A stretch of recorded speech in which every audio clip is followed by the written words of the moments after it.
as we really talk about being connected or our connection points in our rather disconnected world.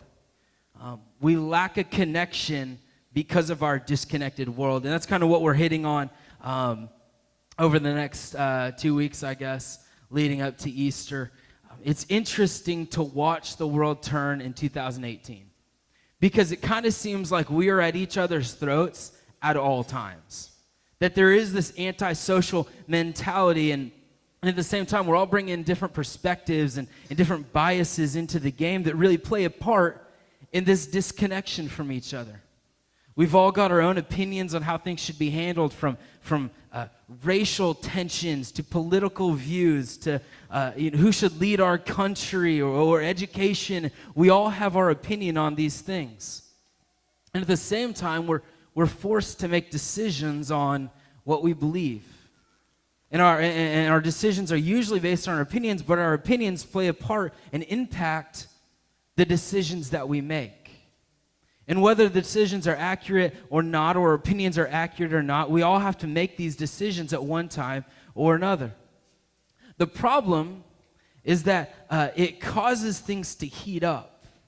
And the reality is, that's why we're where we're at as a country or even as mankind. The decisions that we made got us to the next spot. And the decisions that we made have gotten us to the point that we're at right now. Right? You go back to the beginning, you've got Adam and Eve, and they made a decision to eat a piece of fruit. And all of a sudden it introduces a sin into the world. You speed up a little bit further, and God sends his son. Jesus decides to come to the earth. He dies on a cross, and the decision that he made now brought salvation into the world.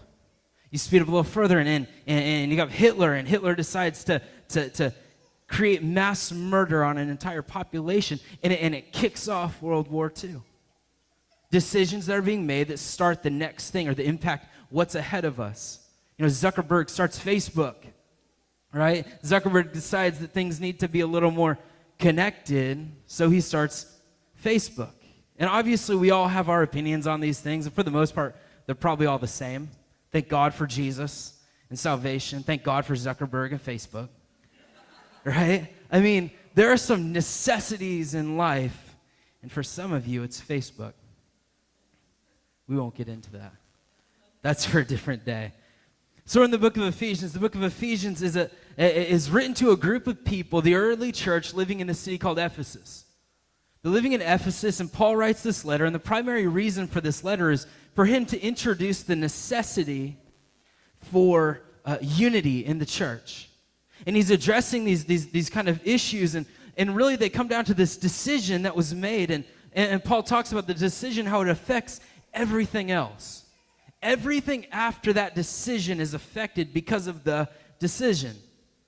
I got to thinking about it this week and these decisions and how they affect things. And is anybody a gamer? Okay, video games, right? I've always wanted to be a gamer. Okay, I'm 33 and I'm not. I'm just not. I've always wanted to have the chair, you know, with the speakers on it and it rocks. Have you seen those? The gamer chairs. I don't know if they use those or not. I don't know. I've always wanted the thing that comes down and you like talk to your Indonesian friends as you're shooting bad guys. You know what I'm talking about? Microphones, headphone things. I don't know. The last time I was a gamer, I was probably 7 years old, okay? When games were good. Now, some of you never had a chance to be a gamer because they didn't exist at the time. So when I was a kid, like a kid, I was a gamer. I could really get down on some Super Mario Brothers. Yeah, right? Or I could get down on some Paperboy. Okay? No one threw a paper on a porch better than me by hitting A-B at the same time. I never got the privilege of chucking a real one, but I was real good on a bike, on a video game. And then video games started to advance and get a little crazier, okay? And you had more options than going left or right. Like those were your options, where even in the early days, all you could do was go right, you know? And obviously some of you were a little before that with your Pong and whatnot. Ataris, sure, yeah, the Atari, yeah. I stopped gaming at that point in my life. They got crazy, I didn't know how to go, forward and back. I was more of a right to left kind of guy, so I stopped. But I always wanted to do it. So each year through my adult life, I would buy a new system, and I would sell the old one because it didn't work the year before. Right? I could never get it to stick. I wanted it so bad because I want that headphone thing that you talk to your Indonesian friends, but I just couldn't do it. Too complicated, it wasn't my thing. And then last year, my friend sends me a console. He's like, hey, this is my old video game system. So he suggested a game, and he's like, you just got to do it. Just dive head first. So I did it, and he suggested this game. And really what caused this game to take for me, and I know I'm not speaking some of your language, but what caused this game to take for me is that you had complete free will in the game. It was no longer this pre-packaged game from left to right with the same result every time. You had free will. And what happened in your free will is that you could do anything you wanted, and the choice that you make affects who you are later in the game. Okay? And I realized this because one time I think I'm playing this game, and I'm in a casino, and I don't know what I'm doing. I just push buttons, right? And I pick up a pencil. It turns out that pencil was not mine, and someone saw me. And so at the bottom it says like my reputation just got worse, right, for stealing a pencil. A true story. And so what happens in this game is that every little decision, all the way down to picking up a pencil, affects who you are in the game. It leads you to be a bad guy or a good guy. And the game kind of rewrites itself as it goes. And that's exactly how life is. We make these little decisions, some big, some small, and life writes itself as we go. The decision that we make leads us to the next point. It affects who we are down the road. The book of Ephesians is basically talking about how we make this one big decision that affects everything else, this God decision. That at some point we decide and realize who God is, and it changes everything else afterwards. Everything is affected because of that decision. Christianity started with Jesus, and when it started, all of these different things are being incorporated into Christianity. Different races, different backgrounds, ethnic backgrounds, religious backgrounds coming into play. And what Jesus did was he changed the way that religion functioned. Where it was no longer based on your race or your background or where you grew up. It was simply who I am in Christ. That God loves me not because of the family that I grew up in or the way that I was raised. It now comes down to my relationship with him and only my relationship with him. In Ephesians, Paul describes how that decision to have a relationship with Christ, regardless of background, impacts every decision. It says this in Ephesians chapter 4. It says, as a prisoner for the Lord, then I urge you to live a life worthy of the calling you have received. Let me stop for a minute. This is off topic. But every one of us have received a calling, and Paul's saying, man, I urge you to live a life that is worthy of the calling that's on your life. Every one of us has a calling. Is your life being lived worthy? It goes on, be completely humble and gentle. Be patient, bearing with one another in love. Make every effort to keep the unity of the Spirit through the bond of peace. There is one body and one Spirit. Just as you were called to one hope when you were called, one Lord, one faith, one baptism, one God and Father of all, who is over all and through all and in all. See, when we choose God, when we make this decision to have God, we're tossed under this umbrella. And we're all under this umbrella the minute that we choose God. Paul is writing this letter to this group of people who are vastly different. And Paul's saying, okay, I get that you're different. I get it. I get that you come from different areas. I get it. But your job is to keep the unity because we all serve one God. We're under this umbrella. I don't care where you came from. I don't care how you were raised. We all serve the one God. They're different. You're different. The people you work with are different. People in your family are different. The person that you're sitting next to right now is different. So look at the person next to you and just say, you're different. Here, okay, now try this. Okay, do it again, but do it with a little bit of sass, a little hesitation, like, you're different. Because some of you are a little extra different, right? It is what it is. We're all unique, right? We all come from a different background. We all have a story, and none of them are the same. But there is this incredible unity because we fall under this umbrella of God. I think probably now more than ever are we walking through this disconnect in our world. From our political views to our cultural views to race issues to religious beliefs, society is at odds. And we've made some progress over the years in various areas, but not nearly enough. And in some areas, it kind of seems like we've taken steps backwards, right? We've made some progress, but not nearly enough because it's your opinion versus mine at all times. It's your opinion versus my opinion. But when we make a decision to live the way that Jesus would have us live, decisions start to be made for us. There are things that we don't need counsel on. There are things that we don't need to talk to a pastor about because we accepted Jesus, and it's a given at this point. Pastor, should I love my neighbor? Yes, of course you should. The minute you accepted Christ, that was answered for you, right? So the question becomes, we're all serving the same God, so why is it so difficult? Why is it so hard to get along if we are all under this umbrella? In your notes, here's your number one. Fear. Fear. We all are afraid of something. We all have fears, and some of them are realistic. Some of them aren't. Some of them are tangible. Some are not. Some of them are reasonable. Some are not. You know, for me, I'm not afraid of culture. I'm afraid of heights. They terrify me. Physically make my body hurt. Yesterday, I went up on the roof. All right. What? Oh, no. Here we go again. He's got a story.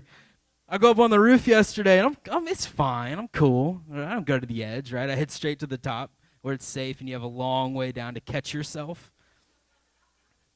And I'm coming down, and, you get to the ladder, and you're like, you know what I'm talking about? Was that a good, do you guys see it in your head? And I come down this ladder, right, and first thing Shayna asked me was how my body feels, because my body physically hurts when I'm on heights, right? I'm not afraid of culture, I'm afraid of heights. And yet some people are afraid of culture. We all have these fears, and some of them relate to our culture. And really what it comes down to is that we don't quite understand it.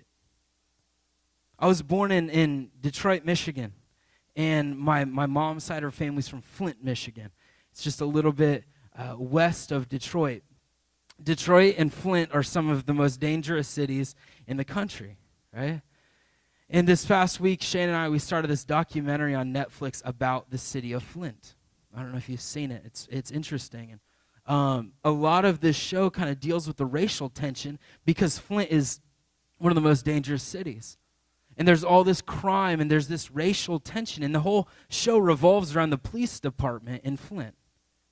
And I think that we're all aware of this racial divide happening in our country between the police and society and culture.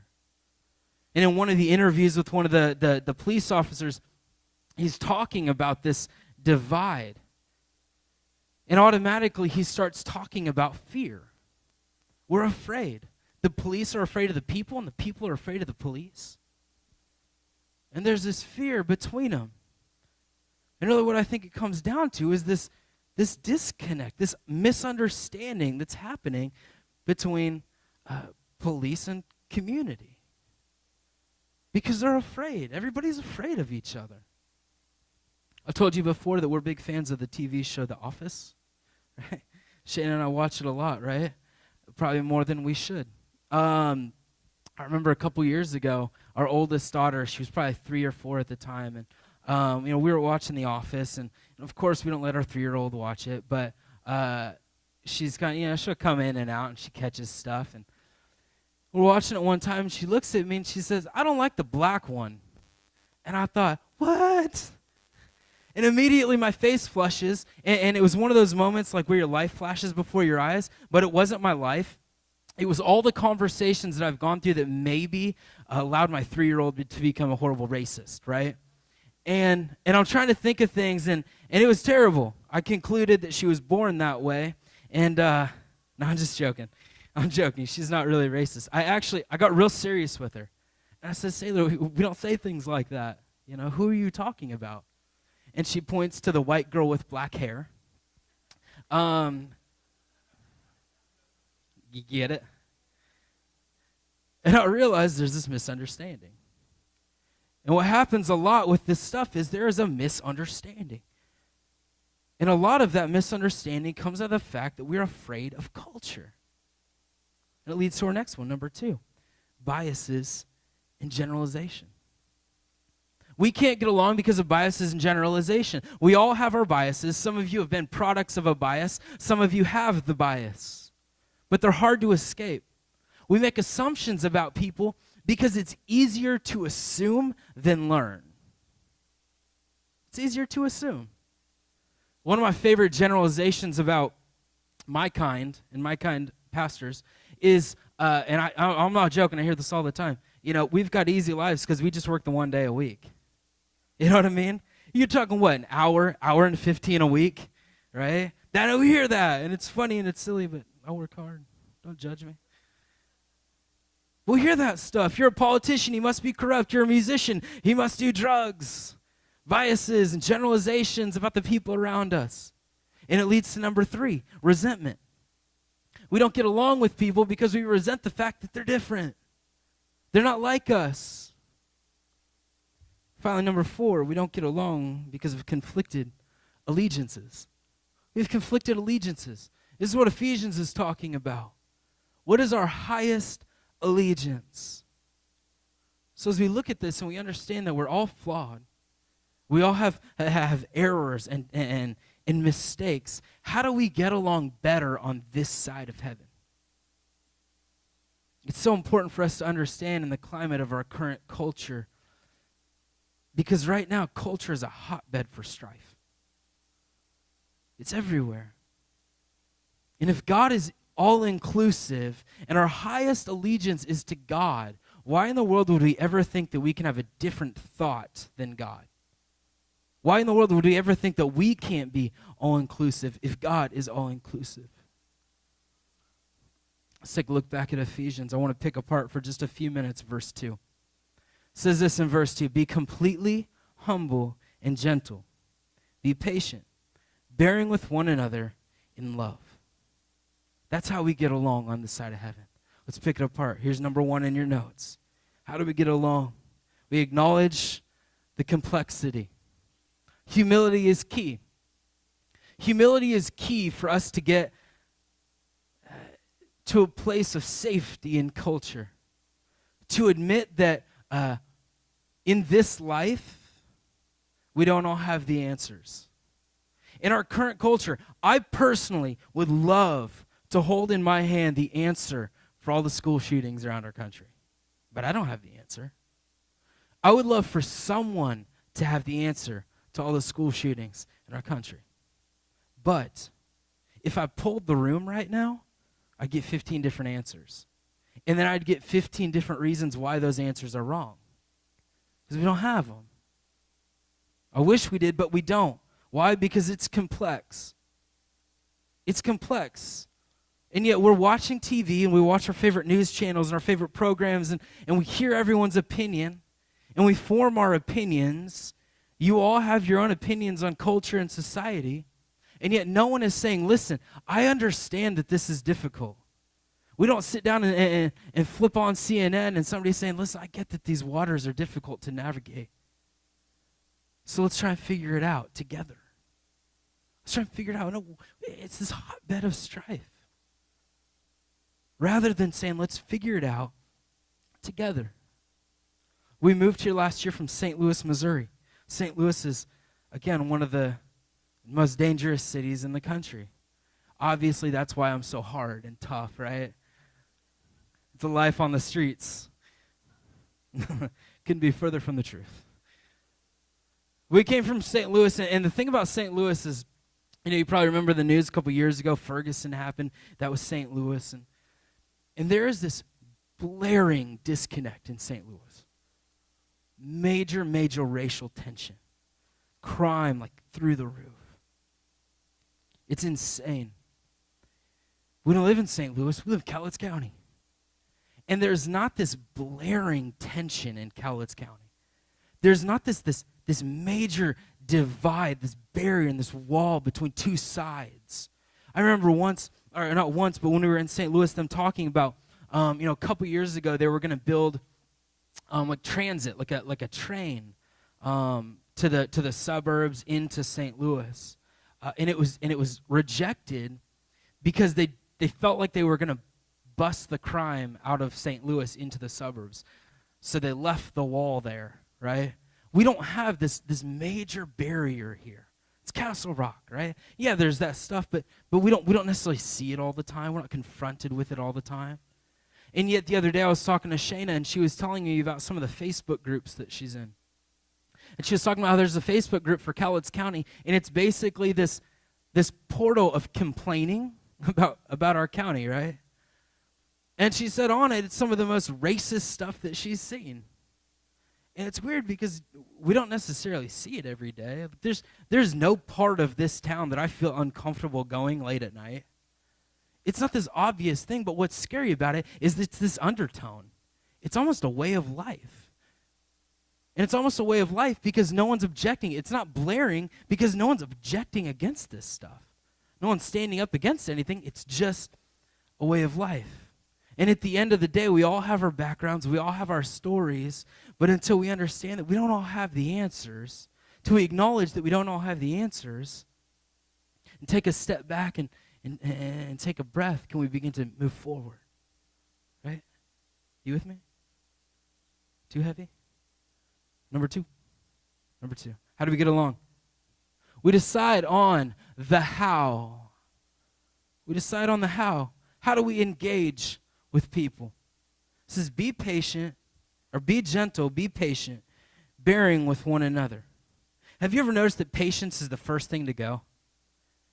Patience is the first thing that we toss aside, right? We get irritated with the way people drive. We get irritated with people's political views. We get irritated by people's cell phone preferences. Android or iPhone, what? You know? Oh, iPhone. Like we do. Like we get irritated. And our lack of patience is so low. The other day I was at the store and I'm going to check out.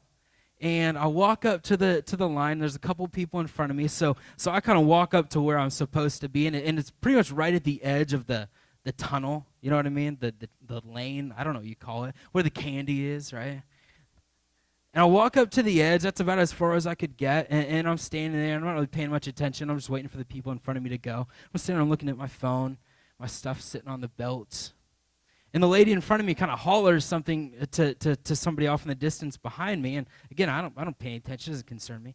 And then all of a sudden, I just get shoved, right? And those lanes aren't big, and I'm a relatively broad guy. So I'm standing there, I'm just looking at my phone, and there's like 6 inches here. And this lady is like, oh, I'm going to give you that 6 inches. I don't care, right? And so she comes up, and it's hard enough that I was like this. Right? Like I took a step because it was, did you see it? Did you picture it in your head? This is a very animated message today. And so I took a step forward because she pushed me hard enough that I had to take a step forward. And I thought, all right, fair enough. And I don't say anything. That's not my style. I just tell Shayna about it later. I'm literally standing in the checkout line texting Shayna about this. And she doesn't say anything. She just steps in front of me with her friend. And then her friend says something to her. I don't know what her friend says. And the lady turns around and she says, I'm sorry, I'm rude. And I was like, you're all right. Because that's how I am, right? Shayna's like, yeah, throw down. I'm like, no. And for real, Shayna's texting me being like, dude, you got to teach her a lesson. And I look at her, I'm like, oh, you're all right. And then she turns back around to her friend. Her friend said something. I didn't hear what her friend said. And the lady's like, I'm rude. I'm sorry. I own it. And it wasn't a big deal at first because I'm not a confrontational guy. I'm not going to be all, ma'am, right?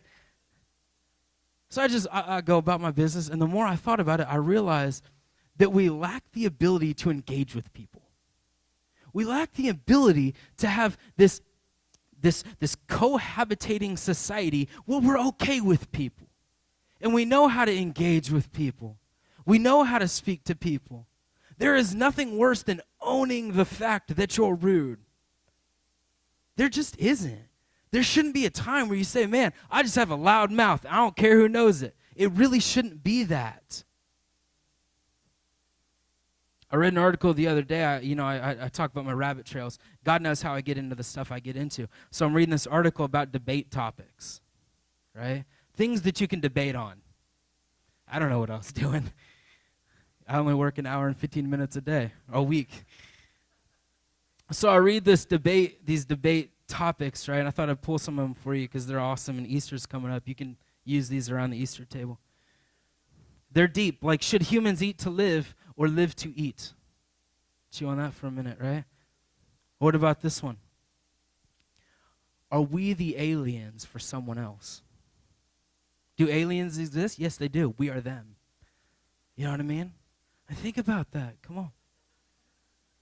These are legitimate debate topics. I mean, really, they were like, Republican, Democrat, are we the real aliens? Like, weird stuff. It goes on. Which of the two are more real, pirates or ninjas? Do vampires get AIDS from sucking blood that is infected? I don't know. The question is not if vampires are real, it's that if they do they get infected? These are hotbed issues, right? I can't wait to walk out in the lobby after service and tensions real high out there and people are like, ninjas. It's funny, but honestly, I guarantee we could take any one of these stupid topics and elevate it to some sort of heated moment. Because we don't know how to converse with people. We don't know how to talk to people anymore. Verse 3 says, make every effort to keep the unity of the Spirit through the bond of peace. We spent a month talking about our words and our speech and how it affects things. Our speech can make or break a situation. Does the way that you engage with people draw them in? Does the way that you engage with people draw them to Christ? Or is the way that you engage with people off-putting? Do people want to avoid it? The way we speak and use our words matters. It matters. It affects society. I had a conversation with my friend the other day about the things that our kids pick up on. You ever hung out with your kids? They pick up on what you say, right? So I'm telling them this story from, I think, maybe Monday or Tuesday. I accidentally hit Shayna in the face the other day. And before you read too much into that, I was fast asleep, right? And I full-on punched her in the face. But I was fast asleep. Did everybody hear that? I was fast asleep. Here's the thing, my dreams are very wild. Like, my dreams are wild. I always wanted those dreams like Daniel in the Old Testament. Like, I want God to speak into my life via my dreams. I want to wake up and write the most profound book in the world, and millions get saved because of this dream that God gave me. But that's not how I work. My dreams look more like me racing go-karts with my landlord from college in Costa Rica wearing a Hawaiian shirt. I look down and my bottom half is a horse, right? Those are my dreams. I'm not playing. That was one of them. You should read my dream journal. I don't have a dream journal. It'd be very embarrassing. So I had this dream the other night, right? And I think it's like Monday night maybe. This dolphin comes at me. I'm talking, this dolphin came at me hard. The weird thing is that we were on dry land, and I have no idea how he moved so fast. Literally, we're in a field, we're on the coast, and I can see the water, but this dolphin comes at me. I can still see his face. I can still see his stupid tiny teeth. Dolphin comes at me, and I take a swing at this dolphin. The hard part is that my physical body was responding to what was happening in my head. And I hit Shayna in the face. And immediately I wake up, and I'm like, oh, I'm so sorry. I'm so sorry. And then I fall fast asleep. And Shayna's like laying there bleeding. No, she wasn't really bleeding. She was not happy though. It was even weirder when the first thing she said to me the next morning that she wasn't pressing charges. But, so I wake up the next morning, I go downstairs, and the first thing that the kids say to me is, Dad, why'd you punch Mom in the face? And I thought, oh man, I'm going to jail. That's it, I'm going to jail. And then I look at Shayna and I say, you can't say that stuff. And I cleared things up with the kids. And I wanted to clear things up with you just in case they told you. But I say all that to say that our kids are watching. And our kids hear how we engage with people. Show your kids how to engage with people because they're watching you. Show your kids how to deal with differences in culture and in the world around you. That's half the battle. Our generation or society today is at odds, and we're under this incredible stress and tension. But we have the ability to change it for a younger generation. Show your kids how to engage with people. Change society through them. Here's number 3. Here's how we do it. We make the person in the way of Jesus central. It says, be completely humble and gentle. Be patient, bearing with one another in love. Ephesians reminds us who we are and who we were before Christ. We were foreigners. We were outsiders. We were excluded. Maybe you're here today and you don't have a relationship with Jesus and you feel like you're on the outside. And you feel like you are excluded from something. There's people all around us that feel the exact same way, that feel excluded, that feel left out, that feel like foreigners. For those of you that know Jesus, maybe you remember a time, maybe you've even forgotten that you were once excluded, that you were once on the outside. Ephesians 2 says, for he himself is our peace, who has made the two groups one and has destroyed the barrier, the dividing wall of hostility. His purpose was to create in himself one new humanity out of the two, thus making peace in one body to reconcile both of them to God through the cross, by which he put to death their hostility. As followers of Jesus, as Christians, as believers, we have the opportunity to live life the same way that Paul was instructing the Ephesians to. The same way. It says this in Matthew 14, you are the light of the world. You cannot hide a city that is on a mountain. Men do not have a lamp and put it under a basket. They put it on a table so it gives light to all in the house. Let your light shine in front of men. Then they will see the good things you do and will honor your Father who is in heaven. Would you bow your heads with me all across this room?